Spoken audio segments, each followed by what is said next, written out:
400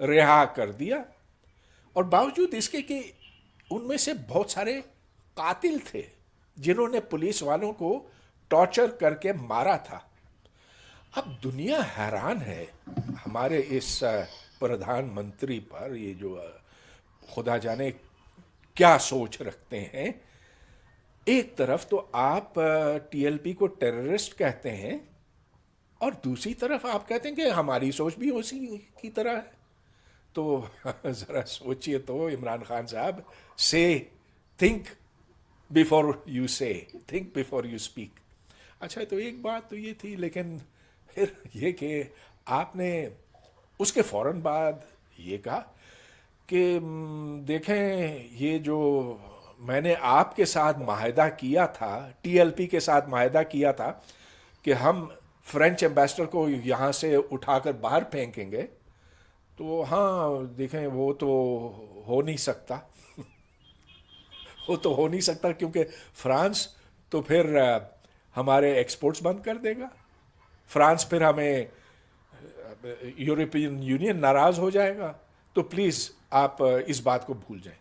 ارے بھائی، آپ نے ٹی ایل پی کے ساتھ یہ انڈرسٹینڈنگ کی یا معاہدہ کیا کہ آپ اس مسئلے کو پارلیمنٹ میں ڈسکس کریں گے، آپ اسے مکر گئے۔ اب آپ یہ کہتے ہیں کہ فرینچ ایمبیسڈر کو نکالنے کا سوال ہی نہیں پیدا ہوتا۔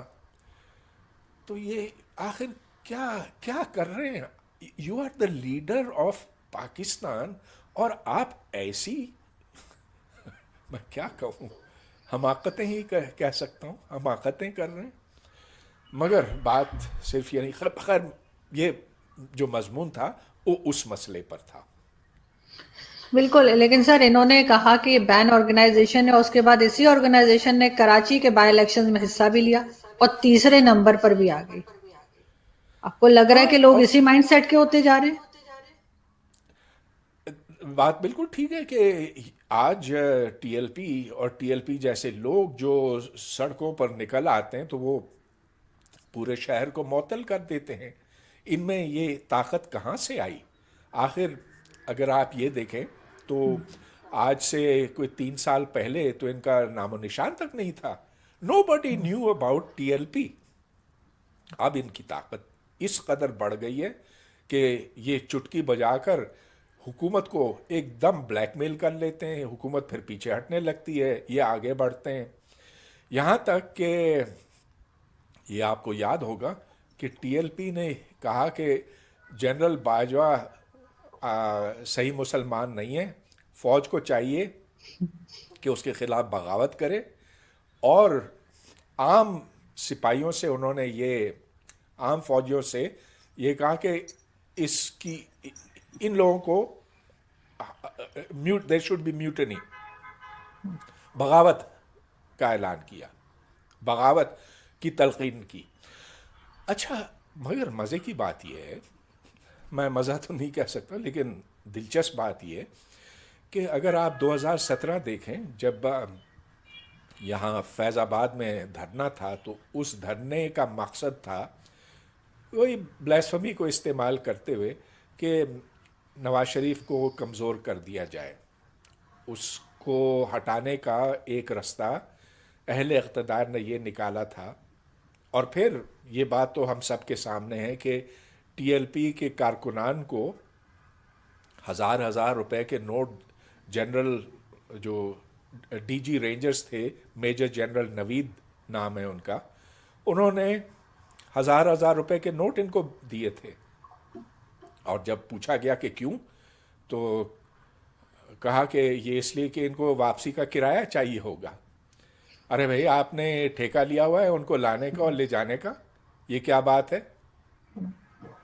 لہٰذا ٹی ایل پی انہی کی بنائی ہوئی چیز ہے، لیکن اب کبھی کبھی یہ قابو سے باہر نکل جاتی ہے۔ تو یہی ہوگا کہ جب آپ اس طرح کے سانپ پالیں گے تو کبھی کبھی یہ آ کر آپ کو ڈسیں گے بھی، تو یہ مسئلہ بن گیا۔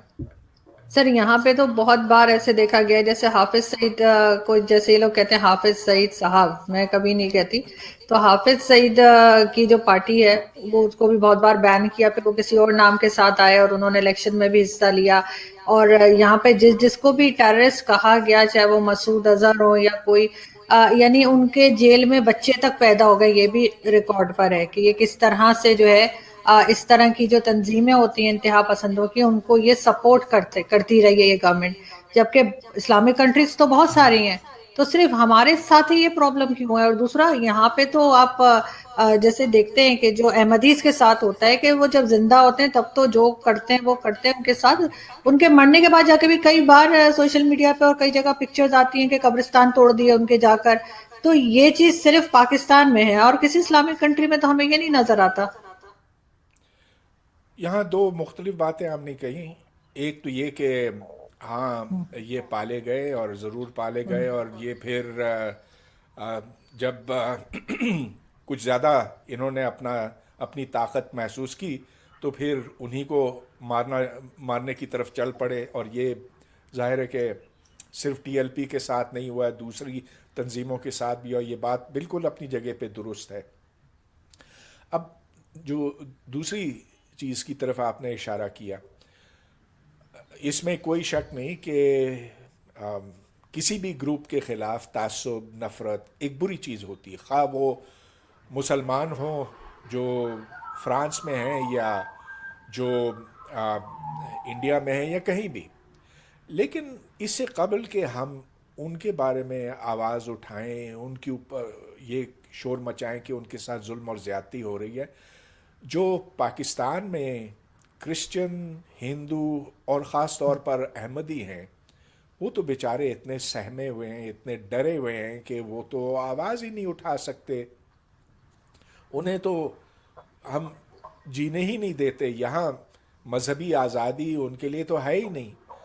تو اب عمران خان صاحب جب یہ کہتے ہیں سفیروں سے کہ جاؤ یورپ سے کہو کہ اسلامو فوبیا ختم کرو، میں کہتا ہوں ٹھیک ہے وہاں تو ختم ہونا چاہیے، لیکن اسلامو فوبیا وہاں پر ایسا نہیں ہے جیسا کہ یہاں مائنورٹی فوبیا پاکستان میں ہے. فرانس میں آپ دیکھیں تو مسلمان کتنے ہیں؟ 7 ملین ہیں، آبادی ان کی 50 ملین ہے. تو اچھے خاصے مسلمان ہیں، اور ان میں سے کوئی بھی واپس نہیں آنا چاہتا. وہ وہاں ٹھیک ہے کہیں وہ تعصب کا نشانہ بھی بنتے ہوں گے، ضرور بنتے ہیں، ضرور ہم یہ کہہ سکتے ہیں، لیکن عمومی طور پر تو وہ خوش ہیں. یہاں آپ ویزا کھول دیں تو ہزاروں کے حساب سے بلکہ لاکھوں کے حساب سے ہمارے لوگ وہاں جانا پسند کریں گے. لہٰذا یہ تو ایک بہت غلط بات بنی کہ آپ ادھر کی خرابی کو صرف ادھر ہی کی خرابی دیکھیں، جو اس سے بڑی خرابی پاکستان کے اندر موجود ہے اس کے اوپر تو آپ خاموش ہیں. لیکن ایک اور بڑی اہم بات، ٹھیک ہم جانتے ہیں کہ فرانس میں کہیں کہیں کسی مسلمان کو کبھی کبھی نشانہ بنایا جاتا، لیکن آپ چائنا کی طرف دیکھیں تو ادھر جو سنکیانگ میں مسلمانوں کے اوپر گزر رہی ہے اس کا تو کوئی مقابلہ ہی نہیں. وہاں تو ملینز کے حساب سے ان کو کنسنٹریشن کیمپس میں بند کیا گیا. وہاں ان سے یہ کہا گیا کہ اسلام ترک کرو ورنہ تو تمہاری خیر نہیں ہے، تمہاری شناخت چائنیز کی ہے، اسلام کی نہیں ہے. تو وہاں تو وہ پوری سوچ بدلنے کی کوشش میں لگے ہوئے ہیں. لہٰذا وہ تو ایک بہت ہی بڑا جرم ہے میری نظروں میں. لیکن اس کے اوپر جب عمران خان سے پوچھا گیا تو انہوں نے کہا کہ کسی صحافی نے پوچھا عمران خان سے تو انہوں نے کہا کہ دیکھیں مجھے ویغور مسلمانوں کے بارے میں کچھ پتہ نہیں، وہ جو چائنا میں. ارے بھائی آپ پرائم منسٹر آف پاکستان ہیں، آپ کو کیوں نہیں پتا؟ آپ کے پاس انٹرنیٹ نہیں ہے؟ آپ کے پاس اپنا فورن آفس نہیں ہے؟ آپ اپنے آپ کو کیوں یہ دھوکے میں رکھنا چاہتے ہیں کہ ادھر مسلمانوں کے ساتھ کوئی برا سلوک نہیں ہوا، کہ ادھر کوئی ظلم زیادتی نہیں ہوئی ہے، تو یہ ٹھیک بات نہیں ہے نا۔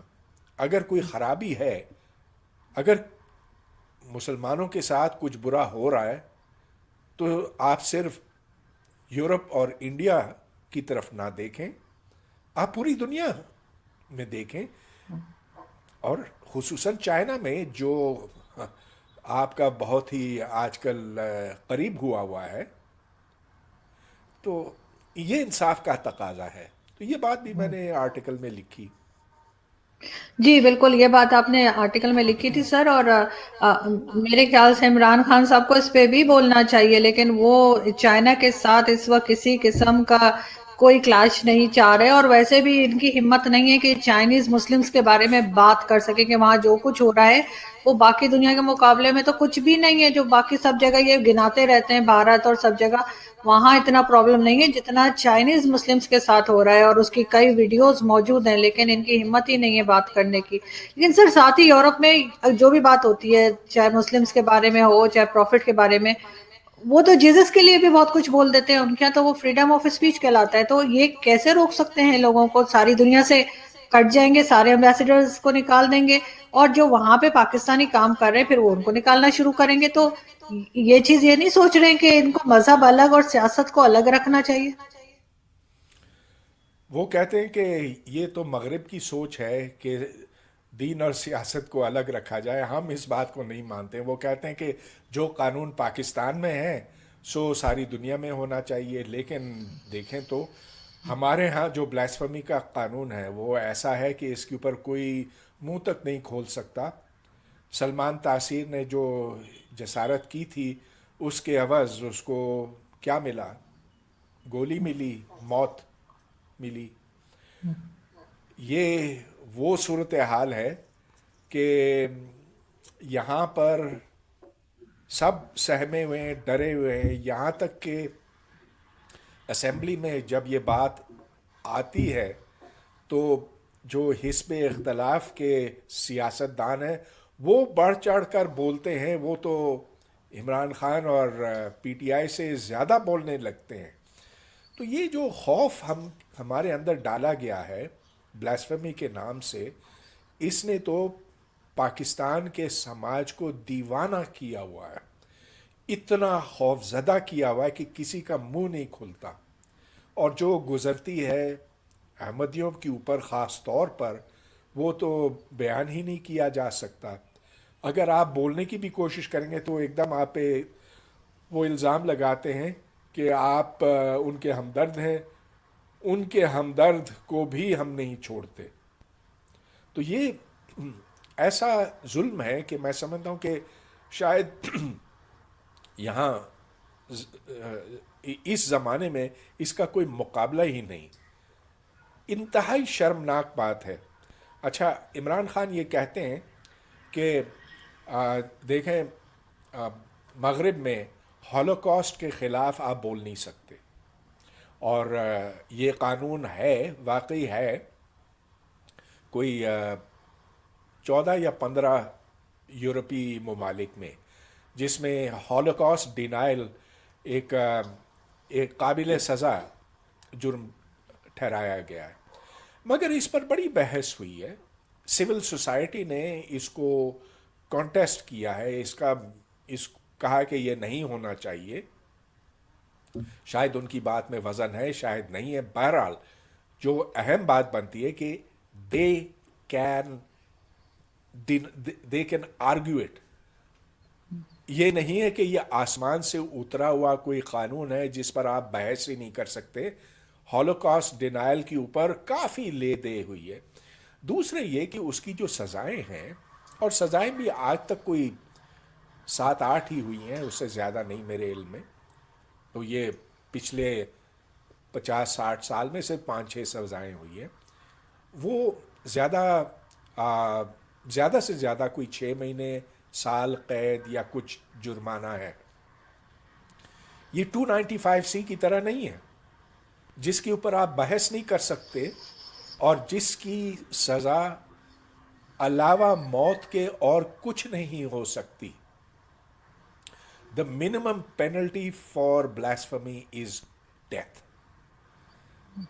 اب ایسا قانون آپ کو دنیا میں نہیں ملے گا اور آپ اس پر بات بھی نہیں کر سکتے. میں آپ کو بتاؤں سر، میں نے مارگلا کالج سے پڑھا، اسلام آباد میں جو مارگلا کالج ہے F7 میں، وہاں سے گریجویشن کیا ہے. تو وہ وہاں پہ ایک لڑکی تھی جو احمدی تھی، اور میں اس کے ساتھ بات کرتی تھی، اور مجھے اس وقت نہیں پتا تھا کہ وہ احمدی ہے، اور ویسے مجھے اس سے کوئی فرق بھی نہیں پڑتا تھا. تو مجھے باقی کے سارے اسٹوڈنٹس منع کرتے تھے کہ اس کے ساتھ بات نہ کیا کرو، یہ احمدی ہے. تو مجھے تو کوئی فرق نہیں پڑا، میں تو بات کرتی رہی. لیکن یعنی یہ دوسرے کو بھی روکتے ہیں کہ کوئی ان سے بات تک نہ کرے. لیکن ساتھ ہی ایک چیز اور میں یہاں پہ ایڈ کرنا چاہوں گی سر. لیاقت بلوچ صاحب ہیں ANP کے، ان کا 1999 کی سٹیٹمنٹ موجود ہے جس میں انہوں نے کہا کہ جو نوجوان ہے، جو جوان ہیں، وہ کتابیں چھوڑ دیں، پڑھائی میں وقت ضائع نہ کریں اور جہاد پر نکلیں. اور اپنا خود کا جو بیٹا ہے وہ اس کو انہوں نے ٹورنٹو یونیورسٹی سے PhD کروایا ہے. یہ ڈبل اسٹینڈرڈز ان مولویوں کے یہاں پر ہیں. اپنے بیٹوں کو تو یہ باہر بھیجتے ہیں، کینیڈا، امریکہ، اور یہاں کے جو بچے ہیں ان کو یہ کہتے ہیں کہ پڑھائی مت کرو، کتابوں میں وقت ضائع نہ کرو. یہ ان کا سٹیٹمنٹ موجود ہے، اور آج کل بڑی ان کی کھچائی ہو رہی ہے. تو کہ جی جہاد پہ جاؤ، اس کو آپ کیسے دیکھتے ہیں اس چیز کو؟ ایک لفظ ہے اس کے لیے جس کو منافقت کہتے ہیں. یہ منافقت کے سوا اور کچھ نہیں ہے. It is hypocrisy carried to the extreme. اب لیاقت بلوچ، مجھے پتہ ہے کہ انہوں نے ہزاروں کو بھیجا ہے کشمیر میں، افغانستان میں، اور ان کی بڑی جوشیلی تقریر ایک میں نے بھی سنی ہے. تو اب آپ مجھے یہ بتا رہے، یہ پہلی بار میں سن رہا ہوں کہ ان کے صاحبزادے نے یونیورسٹی آف ٹورانٹو میں، یونیورسٹی آف ٹورانٹو کہا آپ نے؟ جی جی. جی، کہ ادھر سے PhD کی ہے. اب ہم بس یہ امید کر سکتے ہیں کہ بیٹا ایسا نہیں ہوگا کہ اس نے جا کر دیکھا ہوگا کہ ایک کھلا سماج، کھلا معاشرہ وہاں ہر قسم کی سوچ کو نہ صرف برداشت کرتا ہے، لیکن اسے دیکھ کر وہ خوش ہوتا ہے، اور وہ وہاں عقل و خرد اور ایک ٹالرنس کے ماحول میں پلتے بڑھتے ہیں. اور یہ وہ چیز ہے جو پاکستان میں بھی ہونی چاہیے اور پوری دنیا میں ہونی چاہیے.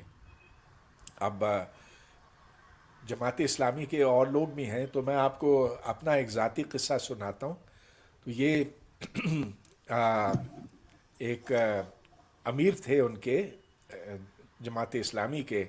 اب ایک یہ جو پٹھان تھے، کیا نام تھا ان کا، ذرا یاد دلائیے. سر اسفندیار ولی، نہیں نہیں میرے نہیں خیال ہے نہیں وہ نہیں کسی اور نہیں پارٹی نہیں. کے تھے. نہیں سوری، اسفندیار ولی. اچھا چلیے چھوڑیے. لیکن ٹھیک. میں ان سے جب ملا واشنگٹن میں، تو اس وقت وہ بڑے خوش تھے. انہوں نے وہاں تقریر کی اور یہ کہا کہ میں جب آتا ہوں امریکہ تو میں اپنا لباس پہن سکتا ہوں، میں جا کر مسجد میں نماز ادا کر سکتا ہوں. اور اس نے اتنی تعریفیں کی امریکہ کی امریکن آڈینس کے سامنے کہ میں تو حیران ہوا کہ آخر یہ وہی شخص ہے جس کو میں پاکستان میں جگہ جگہ بولتے ہوئے سن چکا ہوں. تو یہ ان کا ایک روپ یہاں پر ہوتا ہے اور دوسرا وہاں پر. بلکہ سر ان کی بہت زیادہ کھچائی ہوئی لاسٹ 2-3 ڈیز میں. تو لیاقت بلوچ کا ایک لیٹسٹ اسٹیٹمنٹ آج میں نے پڑھی تھی، اس میں انہوں نے کہا کہ میں نے اپنے بیٹے کو بھی کشمیر بھیجا تھا جہاد کے لیے. اب بتائیں کشمیر میں کون سا جہاد ہو رہا تھا جو انہوں نے بھیج دیا تھا. لیکن یہ لوگ اس طرح کی باتیں کرتے ہیں. بہت دفعہ حافظ سعید نے بھی کہا کہ میں نے لڑکے ٹرین کیے اور وہاں بھیجے. اس کے بعد جب انڈیا ہمارے اوپر الزام لگاتا ہے تو ہم صاف مکر جاتے ہیں کہ ہم نے تو کچھ نہیں کیا، اور یہ تو نان اسٹیٹ ایکٹرز ہیں. تو اگر لیاقت بلوچ کے بیٹے نے جہاد کیا ہے تو، اور سرحد پار جا کر اس نے اسلحہ اٹھایا تو اس کو میرا خیال ہے ٹیررسٹ کہ وہ ٹیررسٹ کے زمرے میں آتا ہے، لہٰذا پھر یہ سوال اٹھ سکتا ہے کہ اس کو ویزا کیسے ملا. ظاہر ہے کہ اس نے کوئی بات چھپائی ہوئی ہوگی. تو اب میرا خیال ہے کسی کو اس پر تھوڑی سی تفتیش کرنی چاہیے. بالکل، کیونکہ یہ سٹیٹمنٹ ان کی ریکارڈ پر آ چکی ہے. یہاں پہ میں بہت شکریہ ادا کرنا چاہوں گی سر کہ آپ نے جوائن کیا. Thank you so much and I hope کہ آپ سے دوبارہ ملاقات ہوگی. لیکن آپ اس طرح کے آرٹیکل سر لکھ تو رہے ہیں، لیکن جیسے بہت سے لوگ کہہ رہے ہیں کہ آپ کو لگتا ہے، لاسٹ میں جاتے تو پوچھوں گی کہ کسی کو سمجھ میں آئے گا، کوئی فالو کرے گا، ان لوگوں کو کوئی شرم آئے گی؟ دیکھیں، ہم اپنے طور پر جو کر سکتے ہیں سو کرنا چاہیے، اس کا اثر ہو یا نہ ہو. لیکن دنیا تو دیکھ رہی ہے نا. آخر جب یہ ایمبیسڈرز وہاں پر جائیں گے، اپنے جو لیڈرز ہیں، اپنے ملکوں کے لیڈرز ہیں، ان سے کہیں گے کہ اب ہمیں یہ کرنے کو کہا گیا، تو ان سے سوال کیا جائے گا کہ بھائی یہاں پاکستان خود کیوں نہیں یہ کر رہا ہے. تو یہ سوال جو لاجیکل ہیں وہ تو ہر ایک کرتا ہے، اور بس ہمارا کام یہ ہو سکتا ہے کہ ان نکات کو سامنے لایا جائے. آگے جو ہوتا ہے سو ہوگا. بالکل جی. Thank you so much sir for joining. Thank you.